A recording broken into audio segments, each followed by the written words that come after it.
आगै आसलथे हिनजावफ्रा मानो खारो? ओरैबायदि जायो थाखा फैसा सोरबा जौ फाग्लाफोर थायो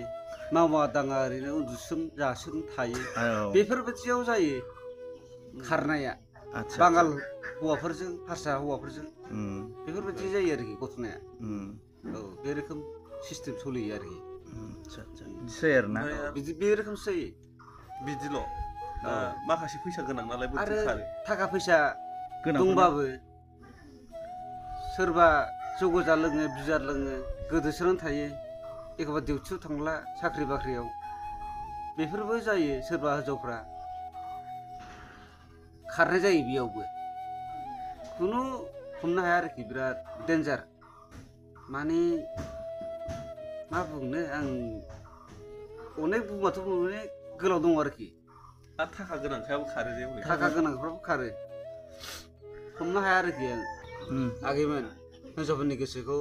मोदाय दावदायाबो हमनो हाया मोदायानो हमनो हाया आरो सालायफ्रा बिसोरना बिराद गोलाव गोलाव आरो बिसोरनि खोथा बाथ्राखौ बुंनो हाया बुंजाया आरो बिसोरो सालायखौनो हमथानो हाया सालाय गोलाव